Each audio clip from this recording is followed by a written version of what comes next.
이제 두 번째 시간 진행하도록 하겠습니다. 사실 저희들이 지난 1시간 수업 진행했죠. 그래서 이제 본 수업은 1시간 이래 진행했어요. 수업 시간에는 제 설명 먼저 잘 들어보시라고 했습니다. 그래서 지금은 이해하는 게 중요한 거를 했어요. 설명 드리면서 이해가 되면 끄떡끄떡 아니면 이렇게 이제 신호를 보내셔야 제가 또 설명 한 번 더 드릴 수도 있겠죠. 그래서 이해하는 게 중요하다. 설명 잘 들어보시고 어느 정도 설명이 끝나면 여러분 교재 반드시 체크를 해드릴 거예요. 그것만 여러분이 복습하시면서 보시면 되겠다. 아시겠죠? 자, 그럼 지난 시간에 이어서 설명 조금 더 드리도록 하겠습니다. 저희들이 지난 시간에 이제 부동산 활동의 속성이다. 이 부분까지는 다 말씀을 드렸어요. 다음은 이제 부동산 활동을 행하면서 일반적으로 지켜야 될 원칙이 있습니다. 자, 이걸 가리켜서 우리가 부동산 활동의 또는 부동산 학문의 일반 원칙이다. 이렇게 변합니다. 이는 쉽게 이 생각하세요. 부동산 활동을 행함에 있어서 일반적으로 지켜야 될 원칙들이다. 이렇게 보시면 되겠습니다. 크게 네 가지가 있습니다. 자, 능률성의 원칙, 안전성의 원칙, 경제성의 원칙, 공정성의 원칙 등이 있다 생각하시고, 이때 능률성의 원칙 하선 말 그대로 써요. 자, 부동산 활동을 행하면서 일반적으로 지켜야 될 원칙이죠. 활동을 할 때 어때? 능률적으로 해야 된다는 이야기예요. 사실 학문의 연구 목적이 어디에 있습니까? 바로 부동산 활동이 능률화에 있다 할 수 있겠죠. 그래서 능률성의 원칙이 가장 중요한 원칙 중에 하나가 된다 생각하시고, 능률성의 원칙이 나와서 결국 부동산 활동을 행할 때 어때? 능률적으로 해야 된다라는 겁니다. 이때 이제 부동산 활동도요. 다시 소유 활동과 거래 활동으로 나눠볼 수가 있다는 이야기예요. 이때 소유 활동은 내가 가지고 있으면서 행할 수 있는 활동이지요. 그럼 소유 활동에서 능률화가 되겠으면 어떻습니까? 최유효용이 돼야 된다. 이때 최유효용은 쉽게 우리 생각하자는 이야기예요. 가장 좋은 용도로 써보자는 겁니다. 사실 토지는 여러 가지 용도로 활용될 수 있잖아요. 이 중에 가장 좋은 용도로 활용해보자. 이게 최유효 이용이다. 아주 쉽게 이렇게 생각하시면 되겠어요. 그래서 내가 가지고 있으면 이때 최유효 이용이 돼야 되겠지요. 그 다음에 이제 거래 활동입니다. 거래 활동은 취득, 처분, 임대차, 이와 관련 활동이 되겠지요. 지금 거래 활동을 능률적으로 하기 위해서는 어때? 거래 질서가 확립이 돼 있어야 된다는 겁니다. 그렇죠? 부동산 활동을 능률적으로 하기 위해서는 소유 활동에 있어서는 최유효용의 원칙을, 거래 활동에 있어서는 거래 질서 확립의 원칙을 지도 원리로 삼고 있다는 겁니다. 자, 그럼 우리 또 역으로 이렇게 할 수 있겠죠. 소유 활동에 있어서는 최유효용의 원칙을, 거래 활동에 있어서는 거래 질서 확립 원칙을 지도 원리로 삼고 있다는 이야기예요. 이는 안전성의 원칙입니까? 능률성의 원칙입니까? 능률성의 원칙이다 할 수 있겠죠. 다음 안전성의 원칙이라서는 결국 부동산 활동을 행함에 있어서는 안전해야 된다. 이와 같은 원칙이야. 결국 거래사고가 없어야 된다. 이렇게 생각하시면 되겠지요. 다음 경제성의 원칙에서는 부동산 활동을 행함에 있어서는 경제 원칙에 앞에 입각을 해야 된다. 그리고 최소 비용으로 최대 효과를 얻을 수 있어야 된다. 이렇게 보시면 되겠어요. 다음 공정성의 원칙에서는 부동산 활동을 행함에 있어서는 공정해야 된다는 이야기예요. 특히 공적 주체가 부동산 활동을 행하면서 지역 간에 차별을 두면 됩니까? 안 됩니까? 안 되겠죠? 소득 계층 간에 차별을 두면 됩니까? 안 됩니까? 안 되겠죠? 공정해야 된다 보시면 되겠어요. 자, 부동산 활동의 일반 원칙에도 크게 네 가지가 있다. 자, 능률성의 원칙, 안전성의 원칙, 경제성의 원칙, 공정성의 원칙이 있다 생각하시고, 소유 활동에 있어서는 최유효용의 원칙을, 거래 활동에 있어서는 거래질서 확립 원칙을 지도 원리로 삼고 있는 건 넷 중에 뭡니까? 능률성의 원칙이다. 이렇게 생각하시면 되겠어요. 자, 이런 정도로 여기서는 정리가 좀 되시면 되겠습니다. 자, 그리고 한 번 더 살펴봅시다. 자, 우리 여러 차례 지금 이야기 드린 겁니다. 자, 소유 활동에 있어서는 최유효용의 원칙을, 거래 활동에 있어서는 거래질서 확립의 원칙을 지도 원리로 삼고 있다. 이는 부동산 활동의 일반 원칙 중 어디에 해당되는 겁니까? 능률성의 원칙이다. 이렇게 보시면 되겠죠? 됐습니다. 잘 정리해 주시기 바라겠고, 다음 우리나라의 표준산업 분류체계라는 게 있어요. 표준산업 분류체계다. 이는 통계청에서 발표하고 있는 내용이 되는데, 지금 표준산업 분류체계, 여기에 따르면 부동산업을 어떻게 분류하고 있느냐 이 내용이에요. 이 부분이 종종 우리 시험 때 출제가 또 자주 되고 있는 그와 같은 부분이다 생각하시면 되겠습니다. 그래서 표준산업 분류체계, 여기에 따르면 크게 5단계예요. 단계, 대분류 항목이 있고, 다음은 중분류, 다음 소분류, 다음은 세부적으로 분류한다 해서 세분류, 더욱더 세부적으로 분류한다 해서 세세분류다. 이렇게 해서 5단계입니다. 자, 대분류, 중분류, 소분류, 세분류, 세세분류다. 이렇게 보시면 되겠어요. 자, 그럼 이제 대분류 항목들이 어때? 여러 가지가 있겠죠. 그 중에 하나가 어때? 부동산업이라는 거예요. 그럼 여하튼 부동산업을 중분류 항목에서는 어떻게 분류하냐? 역시 부동산업 이렇게 분류하고 있습니다. 그래서 대분류 항목 여러 개 중에 하나가 부동산업이죠. 부동산업을 중분류 항목에서는 부동산업이다 이렇게 분류하고 있고, 다음 소분류 항목에서는 부동산 임대 및 공급업, 그리고 부동산 관련 서비스업이다 이렇게 분류하고 있다라는 겁니다. 이때 부동산 임대 및 공급업은 다시 세분류 항목에서 부동산 임대업과 부동산 개발 및 공급업 이렇게 분류하고 있습니다. 잘 보세요. 부동산 임대 및 공급업이다. 이는 어떻게 분류되어 있어요? 부동산 임대업과 부동산 개발 및 공급업이다. 이렇게 분류되고 있는 겁니다. 다음 부동산 관련 서비스업이에요. 부동산 관련 서비스업은 부동산 관리업과 부동산 중개, 자무 및 감정 평가업으로 세 분류되고 있다. 이렇게 보시면 되겠어요. 다시 보세요. 자, 부동산 임대 및 공급업은 부동산 임대업과 부동산 개발 및 공급업으로 세 분류되고 있죠. 다음 부동산 관련 서비스업은 부동산 관리업과 부동산 중개, 자무 및 감정 평가업으로 세 분류되고 있다 생각하시고, 우리는 이 표를 다 외워야 됩니다. 외워야 되는데 다 외우다 보면 머리가 빠개져 버리겠지요. 그래서 우리는 이제 세 분류 항목 이걸 외우자는 이야기예요. 세 분류 항목을 외우는데 어차피 통계청에서 발표한 내용이니까 이건 말 바꿀 수가 없는 겁니다. 그래서 우리가 이렇게 외우자는 이야기예요. 첫 글자 따가지고 개, 공, 관, 중, 자, 감이다. 이렇게 기억하시면 되겠어요. 자, 임계공, 관중, 자감이다. 따라서 하세요. 임계공, 관중, 자감. 다시 한번. 자, 임계공, 관중, 자감. 그래서 임계공, 관중, 자감이 생각하시고, 임은 부동산 임대업. 개공은 부동산 개발 및 공급업. 여기까지가 부동산 임대 및 공급업에 해당이 되겠지요. 다음 부동산 관은 부동산 관리업. 다음 중자감은 부동산 중개, 자무 및 감정 평가업이다 생각하시고, 부동산 관리업과 부동산 중개, 자무 및 감정 평가업이다. 이분 어디 합니까? 부동산 관련 서비스업에 해당이 된다. 이렇게 보시면 되겠습니다. 됐습니다. 잠시 뒤에 교재 수업에 다 체크 다시 해야 될 겁니다.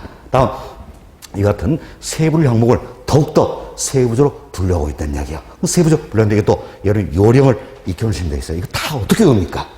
요령을 익혀주셨는데 여기 잘 보세요.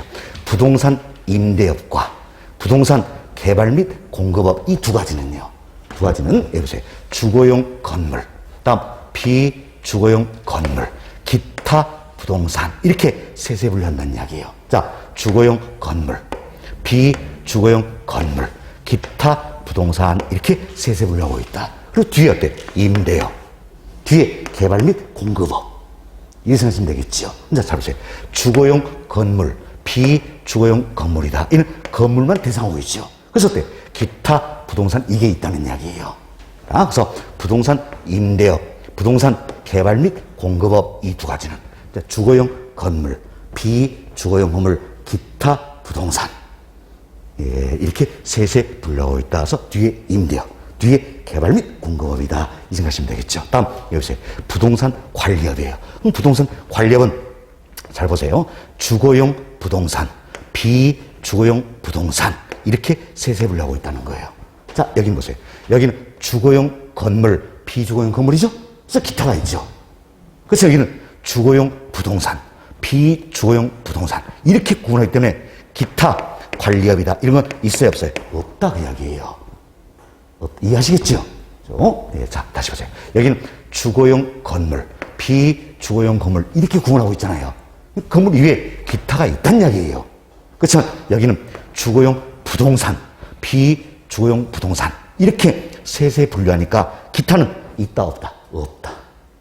없다. 뒤에 관리업이다. 이 생각하시면 되겠어요. 다음, 부동산 중개, 자문 및 감정평가업이다. 이분은 부동산 중개 및 대리업. 그리고 부동산 투자 자문업이 되겠죠. 다음, 부동산 어때? 감정평가업으로 세세 분류되고 있다. 이렇게 생각하시면 되겠어요. 그럼 훨씬 더 여러분들이 이해하고 암기하는데 수월할 겁니다. 그래서 우리는 뭘 기억하자? 세불 항목 이걸 기억하자 그랬죠. 어떻게? 임, 개, 공, 관중, 자감이다. 이렇게 생각하시면 되겠습니다. 자, 그리고 우리 이 내용을 보니까 자, 표준산업 분류체계 여기에 따른다면 자, 표준산업 분류체계 여기에 따르면 그러면 자, 부동산 투자업이다. 이런 건 있어요, 없어요? 없지요. 그죠? 여기 없잖아요. 다음 부동산 금융업이다. 이런 건 있어요, 없어요? 없다. 참고하시면 되겠습니다. 됐습니다. 자, 이렇게 해서 저희들이 이제 표준산업 분류책에 따른 부동산업의 분류다. 여기까지 다 살펴드렸어요. 일단 여기까지 설명드리고 지금까지 우리가 학습했던 내용을 기본소통에서 한 번 더 반복 학습한다 생각하시고 기본서 제가 체크해서 하겠습니다. 자, 가진 기본서 3페이지 보세요. 자, 기본서 3페이지입니다. 3페이지 보시면 먼저 1절입니다. 자, 부동산 학의 의의다서 1번 챕터 부동산의 정의와 이념이다. 여기서는 양골의 1번 정의 아래 보세요. 아래 보시면 동그라미 1번 자, 부동산 활동의 능률화의 원리 및 그 응용기술을 개척하는 종합응용과학이다. 이게 김영진 교수님의 정의가 되겠죠? 가장 대표적인 정의다 생각하시고 동그라미 1번 읽어보시고 이 내용 우리가 그 위에 박스를 통해서 설명드렸잖아요. 그래서 이제 박스 내용과 동그라미 1번 이런 정도만 여기서 읽어보시면 되겠습니다. 다음 페이지로 넘어갑니다. 자, 4페이지 중요한 건 없습니다. 예, 미루지 마세요. 4페이지는 중요한 거 없어요. 다음 5페이지입니다. 5페이지 상단에 세 번째 챕터 이제 부동산 학의 연구 대상이다. 우리 설명드렸죠. 첫 번째 보세요. 부동산 활동과 부동산 현상을 그 연구 대상으로 한다는 겁니다. 학문의 연구 대상에 뭐가 있습니까? 부동산 활동과 부동산 현상이다. 이렇게만 생각하시면 되겠지요. 다음 네 번째 챕터입니다. 부동산의 학문적 성격이다. 제목 정도 우리 이해하면 된다 그랬죠? 그래서 양골 1번 응용과학, 양골 2번 경험과학이다. 다음 페이지 넘어갑시다. 양골 3번 규범과학이지요. 다음 양골 4번 종합과학이다. 양골 5번 사회과학이다. 이렇게 해서 그래서 제목 정도 이해하시면 되겠습니다. 됐습니다. 자, 그리고 특히 조심할 게 뭡니까? 부동산 학문은 순수하게 아니라 그랬죠? 복잡한 현실적인 사회 문제를 해결하기 위한 응용과학이다라는 걸 조심을 좀 하시면 되겠습니다. 됐습니다. 자, 이렇게 보시고 다음 6페이지입니다. 6페이지 보시면 중간쯤에 OX 문제가 들어있지요.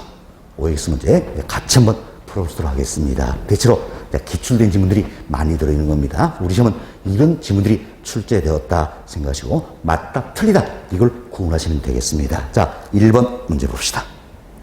1번 문제 보시면 자, 부동산은 복잡한 현대의 부동산 문제를 해결하기 위하여 학제적 접근을 취하는 전문적인 학문 영역으로 등장하였다 할 수 있겠지요. 그래서 맞는 지문이다 이렇게 보시면 되겠습니다. 다음 2번 질문 봅시다. 자, 부동산학은 토지와 건물 대상으로 한 탐구를 한 점에서 일단 끊어봅시다. 자, 여기까지만 우리가 본다면 결국 학문의 연구 대상은 토지나 건물 그 자체가 된다 할 수 있겠지요. 그렇지만 우리 이렇게 봤어요. 학문의 연구 대상은 우선 토지나 건물 그 자체가 즉 부동산 그 자체가 학문의 연상에 되는 것은 아니다 그랬지요. 학문의 연구 대상은 뭡니까? 바로 자 부동산 활동과 현상이다. 우리 이렇게 설명을 드렸잖아요. 그렇죠? 우리가 앞부분만 보더라도 잘못된 내용이다 알 수 있겠지요. 그리고 그 다음 쯤 봅시다.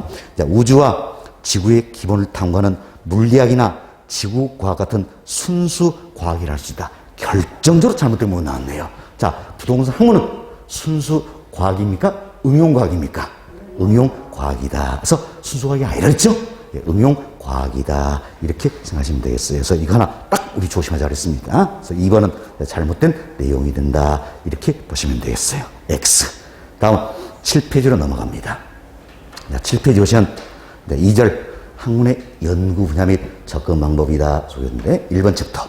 자, 부동산 학의 연구 분야다. 크게 두 파트가 있죠. 박스 맨 첫 번째로 보세요. 이론 분야가 있고 실무 분야가 있다. 할 수 있겠죠. 이런 정도로만 보시면 되겠고요. 다음 2번 챕터입니다. 자, 2번 챕터 보시면 부동산 학의 접근 방법이다. 이때 접근 방법은 뭡니까? 연구 방법이죠. 참, 이 연구 방법도 아주 다양하다는 이야기예요. 아주 다양하다. 그 중에 우리는 딱 두 가지만 기억하자 그랬지요. 나머지 다 필요 없습니다. 중요성 없어요. 예, 자, 두 가지만 기억하자. 그래서 다음 페이지 넘겨보세요. 8페이지 보시면 양으로 3번 종합식 접근 방법이다 나와 있지요. 이게 우리나라의 주된 접근 방법이 되겠습니다. 그래서 종합식 접근 방법 세 줄 정도 읽어보시면 되겠어요. 자, 그리고 이제 양으로 4번에 동그라미 2번 보세요. 동그라미 2번 보시면 자, 의사결정 접근 방법이다 나와 있죠. 그래서 우리 이런 설명드렸어요. 자, 오늘의 주된 접근 방법은 뭡니까? 종합식 접근 방법이죠. 그렇지만 점차 의사결정 접근 방법을 중시한 태도로 변하고 있다. 이런 흐름을 이해하자 그랬지요. 그래서 동그라미 2번 의사결정 접근 방법이다. 기억번, 니은번 정도 읽어보시면 되겠습니다. 다음 그 OX 문제 한번 살펴봅시다. 자, OX 문제 한번 봅시다. 1번. 자, 부동산의 접근 방법 중, 자, 의사결정 접근 방법은, 자, 인간은 합리적 존재이며 자기 이윤의 극대화를 목표로 행동한다. 기본 가정에서 출발한다. 우리 설명드렸죠. 자, 우리 인간들은요, 합리적인 존재라는 이야기에 또한 자기 자신의 이윤 극대화를 목표로서 행동하고 있다. 이 어떤 기본 가정에서 출발한 게 뭡니까? 의사결정 접근 방법이다. 할 수 있겠지요. 그래서 1번 맞는 표현이 되겠고요. 다음 2번 봅시다. 자, 부동산이 추구하는 가치를 민간 부분에 한정할 때, 자, 민간 부분 우리들만 한정해서 보자는 이야기야. 우리들만 한정한다면 효율성보다는 형평성을 중시하게 된다. 아니지요. 우리들만 한정한다면 뭘 더 중요합니까? 효율성을 더 중시한다. 할 수 있겠지요. 그래서 말이 바뀌었네요. 네, 자, 민간 부분 여기만 한정해 볼 때는 형평성보다 효율성을 중시하게 된다. 이렇게 표현되겠죠? 그래서 X. 물론 사회 전체로 바라본다면 효율성뿐만 아니라 형평성도 강조되겠죠? 그렇죠? 지금은 민간 부분 여기만 한정해서 본다 했으니까 당연히 우리들은 효율성을 더 중시하게 된다 생각하시면 되겠어서 2번은 잘못된 지문이 되겠습니다. 다음 9페이지로 넘어갑니다. 이런 기본서 9페이지 보세요. 3절 부동산 학의 일반 원칙이다 소리인데 이게 부동산 활동의 일반 원칙이다 이렇게 생각하시면 되겠어요. 크게 네 가지가 있죠. 1번 챕터 능률성의 원칙이다. 여기서는 동그라미 2번 한번 봐보세요.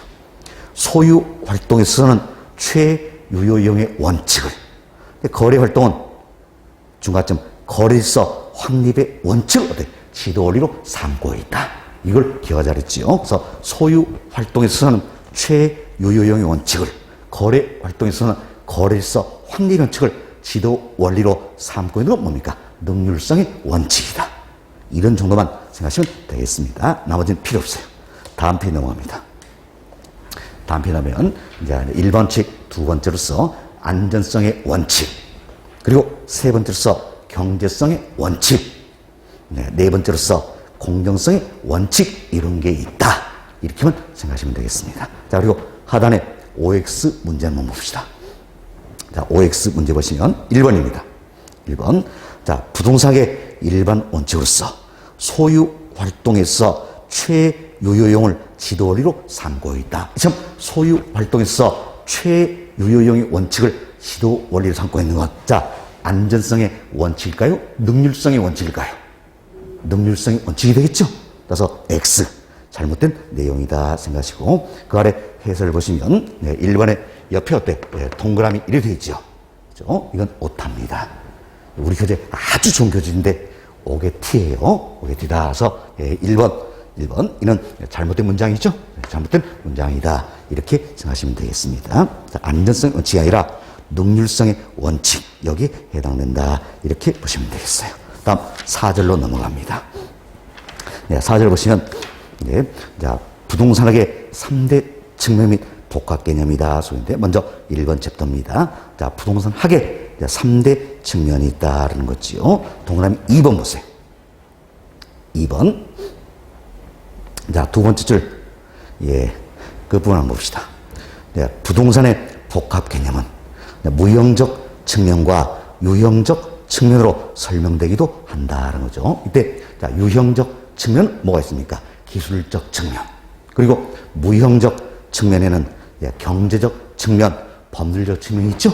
이 모두를 모아가지고, 자, 3대 측면이란다. 이처럼 다양한 측면을 바라보자. 인식의 사고가 뭡니까? 복합 개념이다. 이렇게 보시면 되겠습니다. 자, 그리고 다음 페이지로 넘어갑니다. 다음 페이지 보시면, 자, 2번 챕터, 자, 복합 개념의 부동산이다 나와 있죠. 여기서 중간쯤에 박스를 보세요. 박스를 보시면, 자, 우리가 부동산을 바라볼 때는, 자, 유형적 측면, 무형적 측면을 바라볼 수 있어야 되겠죠? 이때, 자, 유형적 측면에는 기술적 측면이 있고, 무형적 측면에는 경제적 측면과 법률적 측면이 있다는 이야기예요. 있다. 그래서, 자, 기술적 측면은, 자, 유형적 측면에 부동산을 이해하는 데 도움을 주는 부분이죠. 그러면 경제적 측면과 법률적 측면은 무형적 측면에 부동산을 이해하는 데 도움을 준다 생각하시고, 그렇죠? 기술적 측면, 자, 경제적 측면, 법률 측면, 다양한 측면을 바라보자. 이것은 인식의 사고가 뭡니까? 복합 개념이다. 복합 개념이다. 이렇게 생각하시면 되겠습니다. 됐습니다. 자, 우리 교재 1장은 이런 정도 이해하시면 되겠고, 다음 여름 교재 57페이지로 넘어갑니다. 자, 여름 교재 57페이지를 보세요. 자, 57페이지는 4장입니다. 사실 4장인데 이분은 우리 시험에서 때 1장과 한꺼번에 출제되는 경향이 있다 그랬어요. 그래서 제가 1장과 4장 모아가지고 좀 설명을 다 드렸던 거예요. 자, 57페이지 찾으셨나요? 예. 자, 먼저 1절입니다.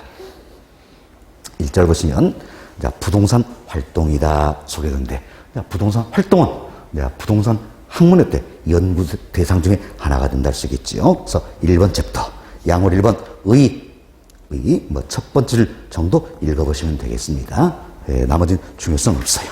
다음 여름 교재 59페이지를 한번 봅시다. 자, 59페이지 보시면, 자, 양호 3번. 자, 전문성 정도에 따른 분류다 나와 있죠. 이때 우리가 이제 박스 내용을 한번 봐보세요. 박스 내용 보시면, 자, 2차 수준과 3차 수준, 이걸 잘 구분하자 그랬어요. 잘 구분하자. 이때 이제 3차 수준 먼저 봅시다. 우측 한번 봐보세요. 전문가에 의한 부동산 활동을 말한다. 그래서 해당 분야의 전문가에 의해서 활동이 이루어지면 몇 차입니까? 3차 수준이 되겠지요. 수준입니다. 그래서 예를 들어서 공인중개사에 의한 중개활동이다. 이는 어때? 중개활동은 공인중개사 전문가잖아요. 그렇죠? 3차 수준이 되겠죠? 다음 감정평가사에 의한 감정평가활동이다. 그럼 자, 감정평가활동 전문가는 감정평가사죠? 3차 수준이 되는 것이다. 이렇게 생각하시면 되겠어요. 어떤 해당 활동에 전문가에 의해서 이루어지면 3차 수준의 활동이 되겠죠. 그리고 그 윗칸으로 올라가 봅시다. 윗칸 보시면, 부동산을 일상 업무 활동으로 다루는 사람들이 활동이긴 하지만 그 활동에 전문가가 아닌 경우를 말한다냐 해서 해당 활동에 전문가는 아니지만 부동산업에 종사하고 있다. 이 같은 사람들에 의해서 이루어지면 이때는 뭡니까? 2차 수준의 활동이 되는 것이다. 이렇게 생각하시면 되겠습니다. 됐습니다. 자, 이런 정도만 보시기 바라겠고, 다음 그 아래 OX 문제 한번 봅시다. 자, OX 문제 보시면 1번. 1번. 자, 부동산 활동은, 예, 자, 활동의 주체가 인간이라는 점에서 대물 활동이 아니라 대인 활동이라 할 수 있으며, 끊어보세요. 보세요. 자, 우리가 이렇게 배웠던 내용입니다. 자, 부동산 활동은요. 활동은, 자, 우리 인간들이 예, 부동산을 대상 활동이다 할 수 있겠죠. 이때 활동의 주체는 누가 됩니까? 인간이다. 이런 점에서는 예, 대인 활동이 되겠죠. 활동의 객체는 뭡니까? 부동산이 되겠죠. 이 층에서는 예, 대물 활동이 된다 할 수 있겠죠. 이처럼 이제 부동산 활동은 대인 활동이면서 대물 활동이 된다 이렇게 생각하시면 되겠네요. 그래서 1번 질문 다시 한번 보세요.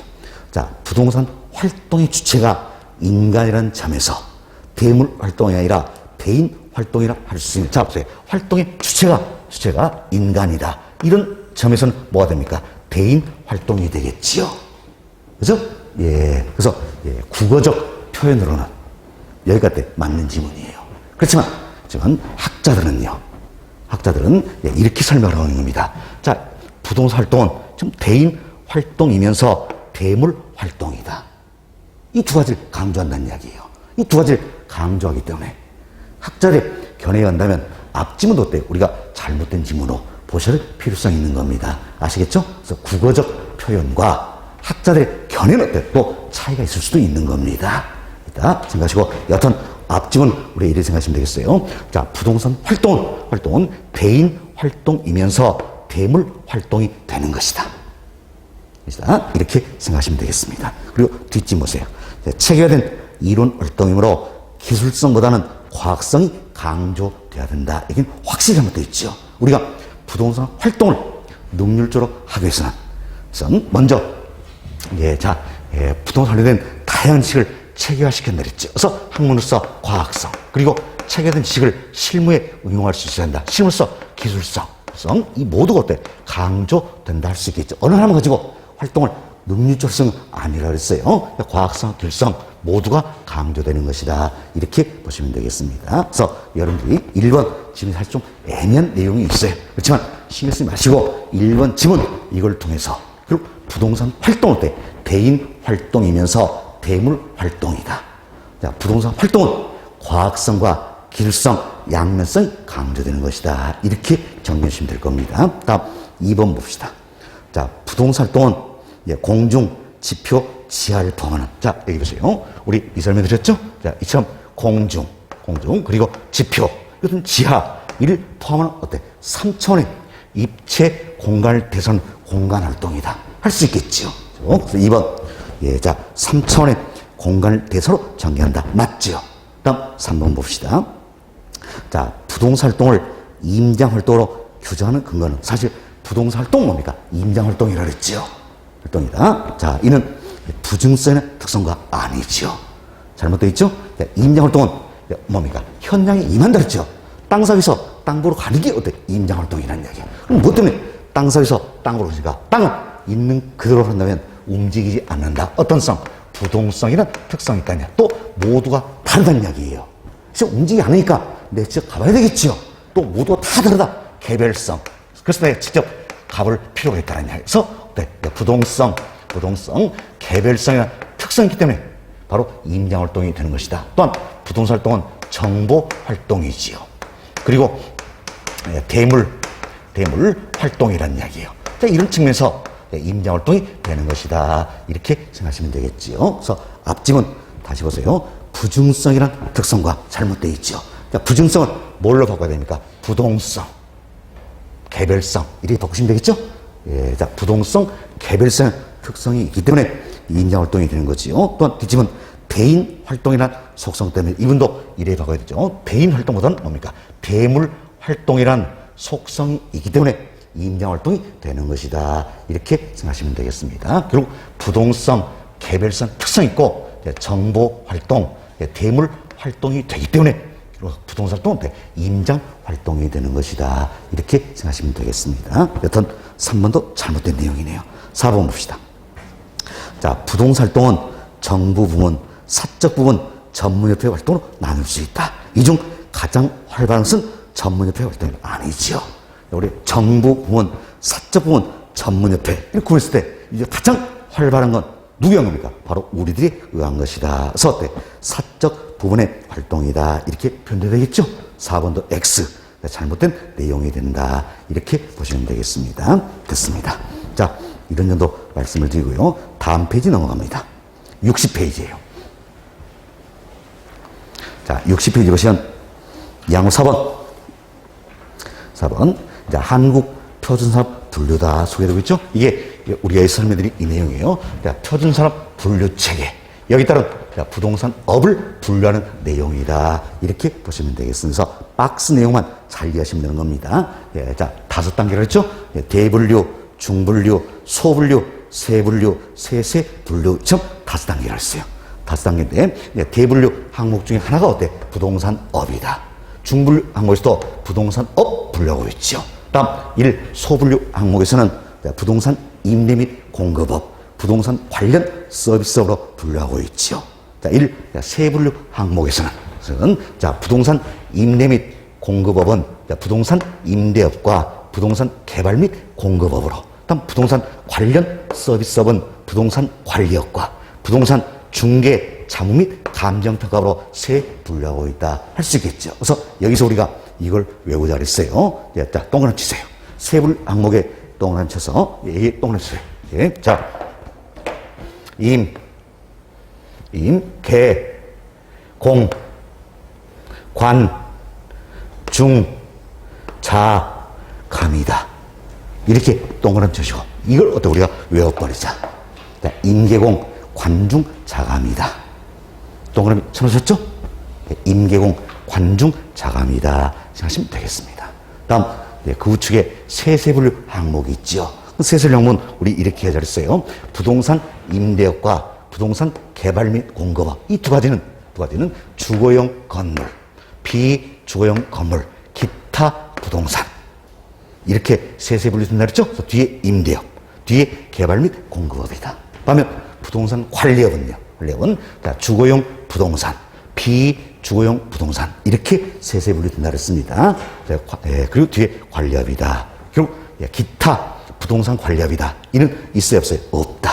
이렇게 보시면 되겠죠. 다음, 중개, 자무 및 감정평가업은 부동산 중개 및 대리업, 부동산 투자 자문업, 부동산 감정평가업으로 세세 분류되고 있다. 이렇게 생각하시면 되겠습니다. 자, 이런 정도로만 여러분들 이해하시면 될 거예요.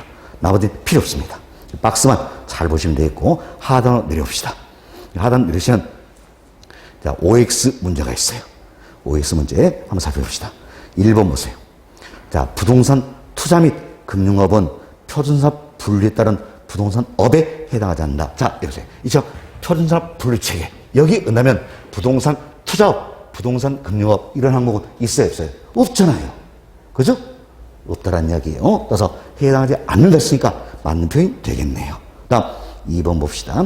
자, 부동산 개발 및 공급업은 부동산 임대 및 공급에 해당한다. 여기 있대요. 자, 부동산 개발 및 공급업. 이는 어때? 부동산 임대 및 공급업. 여기 어때? 해당이 된다. 할 수 있겠지요. 그래서 맞는 표현이 되겠지요. 다음 3번 봅시다. 자, 부동산 임대 및 공급업은 부동산 임대업과 부동산 개발 및 공급업으로. 근데 부동산 서비스업은 부동산 관리업과 부동산 중개, 자무 및 감정평가로 세분되고 있다. 맞죠? 그래서 우리가 이렇게 해야겠죠. 임, 개, 공, 관, 중, 자, 감이다. 이렇게 하시고, 임, 개, 공. 여기까지는 임대 및 공급업이죠. 다음, 관, 중, 자, 감이다. 이는 관련 서비스업이다. 생각하신다면, 예, 이도 맞는 지문을 알 수 있겠죠. 그래서, OX 문제 1, 2, 3번 모두가 어때? 맞는 지문이다. 이런 정도 구별되시면 되겠습니다. 됐습니다. 다음, 61페이지 중요성 없어요. 넘어갑니다. 자, 쭉 넘어갑니다. 64페이지입니다. 제가 넘어간 부분은 복습하시면서 볼 필요 있다, 없다? 없다. 아시겠죠? 체크해드리는 동안 복습하시면 된다 그랬습니다. 64페이지 보세요. 여기는 네 번째부터 부동산 활동의 속성이다 소개되고 있는데, 제목 정도만 이해하시면 된다 그랬습니다. 양으로 1번, 과학성, 길성, 양면성이 있다. 양으로 2번, 사회성, 공공성 및 사익성이 강조되고 있다. 양으로 3번, 전문성을 요구한다. 양으로 4번, 윤리성이 강조되고 있다는 거죠. 이때 동그라미 1번 한번 보세요. 동그라미 1번은 부동산 윤리의 유형이다. 네 가지가 있죠. 기업번 고용윤리, 2번 조직윤리, 디귿번 서비스 윤리, 1번 공중윤리다 생각하시고, 이때 이제 종업원 또는 조직원과의 관계에서 지켜야 할 도리를 뭐라 했습니까? 고용윤리다 말씀드렸죠? 예, 이것만 좀 조심을 좀 해보시면 되겠다는 겁니다. 됐습니다. 자, 다음 페이지로 넘어갑니다. 66페이지예요. 양으로 5번. 자, 부동산 활동은 임장 활동이라고 그랬지요. 그래서 중간에 동그라미 1번 보세요. 자, 부동산에는 부동성이란 특성이 있다. 동그라미 2번. 부동산 활동은 대물 활동이다. 처럼 자, 부동성, 개별성 특성이 있지요. 그리고 정보 활동이면서 대물 활동이다. 이 같은 속성으로 인해서 결국 부동산 활동은 뭡니까? 임장 활동이 되는 것이다. 이렇게 이해하시면 되겠습니다. 다음 양으로 6번. 정보 활동이라 그랬죠. 양으로 7번. 대인 활동이면서 대물 활동이다. 양으로 8번. 배려의 장기성, 즉 장기적인 배려에서 이루어진다는 거지요. 양으로 9번. 공간 활동. 양으로 10번. 복합 개념에서 활동이 이루어진다. 이렇게 제목 정도만 이해하시면 된다 그랬습니다. 다음 OX 문제 한번 살펴봅시다. 1번. 자, 부동산 활동은 윤리성이 강조된다. 맞지요? 다음 2번 봅시다. 자, 부동산 활동은 사회성, 공공성인 재산을 다루므로. 맞지요? 거래 당사자는 윤리적으로 행동할 필요 없으나 여기가 잘못되어 있죠. 거래 당사자 역시 어때? 윤리적으로 행동할 필요가 있어요, 없어요? 있지요. 있죠. 또한 부동산 업자에게도 높은 윤리성이 요구된다는 겁니다. 이처럼 이제 부동산 활동은 이제 부동산을 대상하는 활동이다. 그래서 부동산은 사회성, 공공성이 강조된 저희고 고가의 상품이기 때문에 윤리성이 강조된다. 이렇게 설명드린 내용이 되겠어요. 여튼 2번 자, 중간 지문이 잘못되어 있죠. 3번 봅시다. 부동산 윤리는 고용윤리, 조직윤리, 서비스윤리, 공중윤리가 있으며 이 중 조직윤리란 기업 내부 조직에서 조직원 간의 직결도를 말한다. 자, 이처럼 기업 내부 조직에서 종업원 또는 조직원과의 관계에서 직결도는 뭐가 됩니까? 고용윤리다. 이렇게 말씀드렸죠? 지금에 조직윤리 잘못된 표현이네요. 고용윤리가 된다. 이렇게 보시면 되겠어요. 자, OX 문제는 뭐 이런 정도 살펴보시면 될 것 같습니다. 다음, 여러분 이제 68페이지에 2절 부동산 현상이다 소개되는데 역시 중요성 없습니다. 다 생략합니다. 그래서 여러분 이제 4장은 여기까지만 여러분들이 읽어보시면 될 거예요. 아시겠죠? 그래서 여러분 교재 1장, 4장은 다 마무리가 되었다. 이렇게 보시면 되겠습니다. 자, 그리고 다시 2장으로 넘어가도록 하겠습니다. 자, 2장은 여러분 교재 14페이지예요. 14페이지 펴놓으시고 또 설명을 잘 들어보시기 바라겠습니다.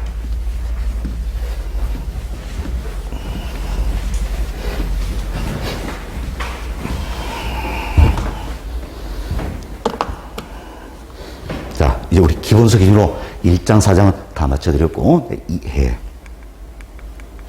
2장으로 넘어가도록 하겠습니다. 자, 2장은 이제 부동산의 개념과 분류에 대해서 다루고 있는 부분인데, 이제 크게 우리 이제 세 파트를 살펴볼 수 있겠네요. 먼저, 부동산의 개념에 대해서, 다음 부동산의 분류 방법, 그리고 부동산의 속성이다. 이 세 파트가 되겠는데, 이 세 파트 포함해서 우리 교재 2장, 여기서는 최근 5년 동안 적게는 한 문제에서 많게는 두 문제 출제된 영역이다. 이렇게 보시면 되겠어요. 지난 시험도 두 문제 출제되었고, 여러분이 보셔야 하는 33회 자격 시험에도 어때? 두 문제는 출제가 될 것이다. 이렇게 예상된 영역이 되겠습니다. 그렇지만 여기서 또 학습할 내용이 굉장히 또 많습니다. 많아요. 그래서 잘 듣고 또 이해하시려고 노력을 좀 해보시기 바라겠어요. 그래서 우리 2장에서 다뤘던 내용들이 어때? 앞으로 우리가 우리 교재 2편 강론이나 3편 감정평가론 학습하는 큰 밑바탕이 될 거예요. 그래서 제가 시간 잘 많이 해서 설명 많이 드릴 겁니다. 잘 듣고 이해하시려고 노력을 좀 해보시기 바라겠습니다. 자, 그럼 먼저 1절부터 살펴드립니다. 1절은 부동산의 개념이다 라는데, 먼저 우리가 두 가지 용어 정리를 하자는 이야기예요. 용어 정리인데, 자, 복합 개념의 부동산이라는 게 있고, 자, 복합 개념의 부동산이라는 게 있고, 다음 복합 부동산이다, 이 표현이 있어요. 이 두 가지 용어 정리를 잘 해놓자는 겁니다. 먼저 여기 보세요. 자, 지금 우리 여러 차례 이야기했습니다. 자, 복합 개념이다. 이건 뭘 이야기합니까? 부동산을 바라볼 때는 다양한 측면에서 바라보자. 크게 세 측면이 있었죠. 세 측면. 자, 기술적 측면, 경제적 측면, 법률적 측면이 있죠. 지금 다양한 측면에서 바라보자. 이 같은 인식의 사고를 우리가 복합 개념이다, 이렇게 표현하는 거지요. 그래서 부동산의 개념을 살펴볼 때도 있죠. 이제 자, 물리적 개념, 즉 기술적 개념, 그리고 경제적 개념, 법률적 개념, 다양한 측면에서 자, 부동산의 개념도 우리가 살펴보자는 이야기예요. 이 같은 걸 뭐라고 합니까? 복합 개념의 부동산이다, 이렇게 표현하는 겁니다. 복합 개념의 부동산이다 표현한다. 그럼 우리가 좀 더 구체로 하나 살펴봅시다. 먼저 물리적 개념이에요. 조금 더 넓게 표현하면 기술적 개념이 되겠죠. 물론 학자에 따라서는 물리적 개념, 기술적 개념 같은 의미로 사용하기도 한다, 참 것이고. 자, 그럼 우리가 부동산이다 하면 떠오르는 게 있습니다. 뭐가 떠오릅니까? 토지, 건물 떠오르죠. 이 중에 대표되는 부동산 뭘까요? 토지입니다. 토지, 대표된 부동산은 토지다 생각해서 부동산이다, 이 표현 자체가 토지를 의미하는 경우가 아주 많다는 겁니다. 사실 건물은요, 내용 요소가 있죠? 내용 요소가 다 되면, 자, 아파트 같은 약 50년, 60년, 이것은 내용 요소가 있다는 이야기예요. 그럼 내용 요소가 다 되면 헐리고 다시 토지로 돌아간다는 이야기예요. 그죠? 그래서 대표되는 부동산은 토지다 생각하시고, 우리가 토지 한번 중심으로 살펴봅시다. 토지를 있는 그대로 바라보자는 이야기예요. 있는 그대로 바라보자는 겁니다. 자, 있는 그대로 뭡니까? 물리적 개념이다 할 수 있겠지요. 있는 그대로 보자는 이야기예요. 자, 그럼 토지를 있는 그대로 보면 토지는 어떤 자, 자연이 우리에게 제공해 준 거잖아요. 그렇죠? 생각해보세요. 토지는 있는 그대로 보면 결국 자연물입니까? 인간의 창조물입니까? 자연물이라는 이야기예요. 태초에 자연이 우리에게 제공해 준 것이다 할 수 있겠지요. 자연물, 즉 자연이다 표현할 수 있겠지요. 다음, 토지를 있는 그대로 보자는 이야기예요. 있는 그대로 보면 우리 조금 전에 설명드렸죠. 3차원의 입체 공간으로 구성이 되고 있다는 거지요. 자, 이처럼 지표면이 있죠. 지표면, 이걸 가려서 우리 뭐라고 했습니까? 수평 공간이다, 이래 표현했죠. 다음, 지표 윗부분이 있죠. 지표 윗부분은 공중이죠. 이 공간을 가려서 공중 공간이다. 다음, 지표 아랫부분 뭡니까? 지하. 이 공간을 가려서 지하 공간이다, 이렇게 표현하고 있죠. 결국 자, 토지, 즉 부동산처럼 3차원의 입체 공간으로 구성이 되어 있다는 이야기예요. 그래서 그대로 바라본다면 공간이다 표현을 할 수가 있다는 겁니다. 다음, 그래서 이제 이 토지는 자, 있는 그대로 바라본다면, 지금 우리는 물리적 측면을 이야기하고 있는 거예요. 있는 그대로 보자는 이야기예요. 이 토지를 있는 그대로 바라본다면 우리 인간의 힘으로 이동시킬 수 있어요, 없어요? 없잖아요. 자, 여기 땅을 떼어다가 이렇게 이동시킬 수 없잖아요. 그렇죠? 있는 그대로 바라보면 특정한 토지는 특정한 위치를 지니고 있다는 이야기예요. 그래서 위치가 어떠냐? 여기에 따라서 토지의 가치나 유용성은 달라진다 할 수 있겠죠. 이처럼 있는 그대로 바라보면 위치다 할 수 있겠네요. 또한 토지, 즉 부동산을 있는 그대로 바라봅니다. 그러면 이 토지는 자, 좀 외적인 요인부터 영향을 받겠지요. 또 영향을 미치기도 한다는 이야기예요. 좀 영향을 받기도 하고 영향을 미치기도 하기 때문에 환경의 구성 분자가 된다 할 수 있겠지요. 이처럼 토지, 즉 부동산을 있는 그대로 바라보니까, 그러니까 자, 자연, 공간, 위치, 환경이다 설명할 수 있겠지요. 그래서 부동산의 물리적 개념, 넓게 표현하면 기술적 개념은 뭐가 있습니까? 자연, 공간, 위치, 환경이 있다 할 수 있겠지요. 결국 자, 자연, 공간, 위치, 환경이다. 이는 부동산의 물리적 개념, 기술적 개념에 해당이 된다, 이렇게 보시면 되겠어요. 그래서 여러분들이 쉽게 생각하세요.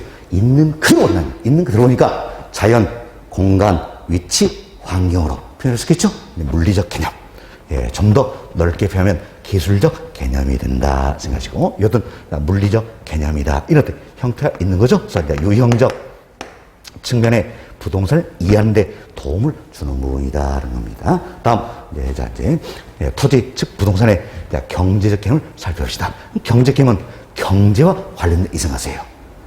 흔히 경제학에서는 3대 생산 요소다 그래서 토지, 그리고 노동, 자본 이 같은 걸 들고 있지요. 그래서 토지는 근본적으로 생산 요소가 되겠습니다. 생산 쉽게 또 이생하자는 이야기야. 자, 이것은 건물 하나 짓기 위해서는 뭐가 필요합니까? 토지가 필요하다. 근데 토지는 건물로 때 생산하기 위한 하나의 요소가 되겠지요. 생산 요소란 이야기예요. 지금 토지는 본질적으로 생산 요소입니다. 그러나 경우에 따라서는 소비재가 되기도 한다라는 거예요. 자, 이건 또 이런 예를 들어봅시다.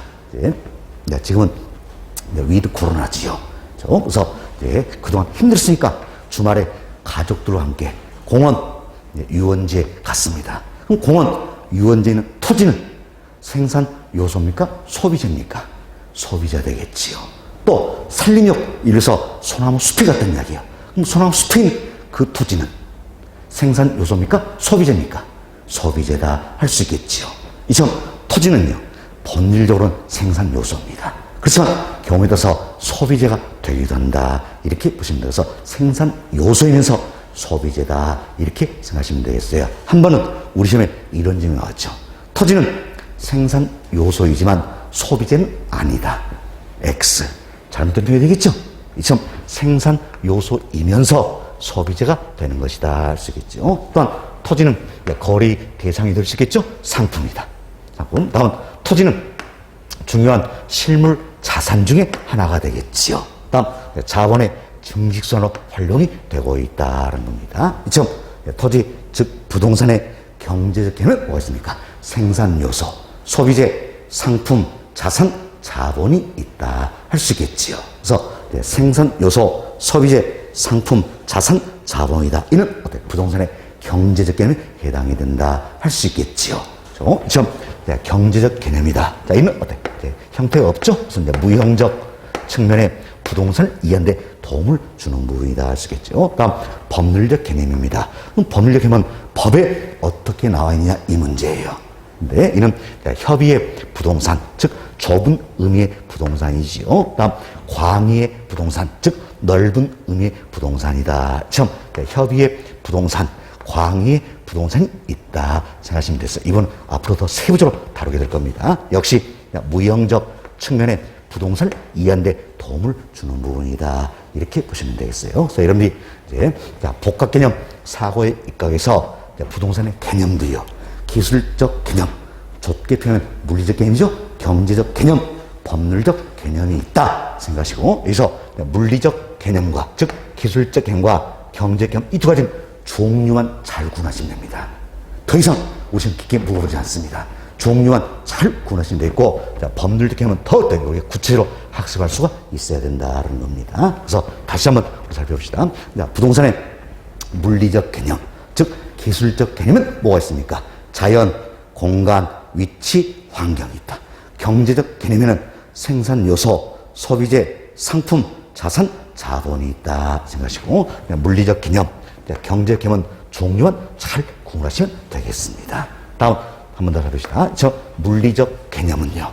자, 유형적 측면에 부동산을 이해하는 데 도움을 주는 부분이고, 경제적 개념과 법률적 개념은 무형적 측면에 부동산을 이해하는 데 도움을 주는 부분이다 생각하시고, 좀 다양한 측면에서 부동산의 개념을 바라보자. 이것은 인식에서와 복합 개념의 부동산이다 보시면 되겠어요. 그래서 복합 개념의 부동산이다. 이는 어때? 부동산 학문적인 관점이다. 이렇게 보시면 되겠어요. 학문적인 관점이 되겠습니다. 자, 이와 비교되어야 될 용어가 하나가 있죠. 바로 복합 부동산이다. 이 표현이에요. 복합 부동산이다. 이 표현인데, 이건 이렇게 쉽게 이상하세요. 부동산이 복합되어 있다는 이야기예요. 자, 그럼 여기 봅시다. 지금 토지가 있어요. 토지가 있고, 토지 위에 정착물이 있는데 반드시 법적으로는 서로 별개의 것이 돼야 돼요. 이건 다음 시간에 또 구체적으로 이야기 드릴 겁니다. 법적으로 별개의 것이 돼야 된다. 그래서 우리에서 가장 대표되는 게 건물입니다. 건물. 이처럼 토지와 건물로 구성된 경우가 가장 대표적인 예가 되겠는데, 토지와 그 위는 정착물이 법적으로 서로 별개인 것이라는 이야기예요. 그렇지만 부동산 활동에 있을 만큼은 이 자체가 일체된 모습으로서 대상이 되고 있다는 이야기야. 그리고 토지건물 일체로서 이용 활동의 대상이 될 수 있겠지요. 또 토지건물 일체로서 감정평가 활동의 대상이 될 수가 있다는 이야기예요. 이처럼 부동산 활동에 있을 만큼은 일체된 모습으로서 대상이 되고 있을 때, 이때를 가리켜서 우리가 복합부동산이다 이렇게 표현하는 겁니다. 결국 복합부동산은 부동산 활동상의 관점이에요. 부동산 활동이 있어. 그래서 이게 일체된 모습으로서 대상이 될 때를 말하기 때문에 부동산 활동상의 관점이다 이렇게 생각하시면 되겠습니다. 자, 여기 질문 한번 봅시다. 토지와 그 토지의 정착물이 각각 독립된 거래 객체이면서도 자, 하나의 결합된 상태로 취급되어 부동산 활동의 대상으로 삼고 있는 부동산을 뭐라 합니까? 복합부동산이란다. 그래서 가장 대표가 토지와 건물로 구성된 부동산이 된다 이렇게 보시면 되겠어요. 그럼 우리가 이 내용을 살펴보니까 선생님 어때? 복합 개념의 부동산과 복합부동산 엄연히 때 다른 말이다 알 수 있겠지요. 그래서 구분이 되셔야 된다는 이야기예요. 복합 개념은 학문적인 관점이고, 복합 부동산은 부동산 활동상의 관점이다 생각하시고 반드시 구분이 되셔야 된다 이렇게 보시면 되겠어요. 자, 이렇게 해서 저희들이 이제 복합 개념의 부동산 그리고 복합 부동산에서 살펴드렸습니다. 자, 여기까지 말씀드리고요. 잠시 쉬었다가 다음 시간에는 좀 더 구체적으로 법률적 개념에서 조금 더 살펴보도록 하겠습니다. 자, 10분 쉬었다 합니다.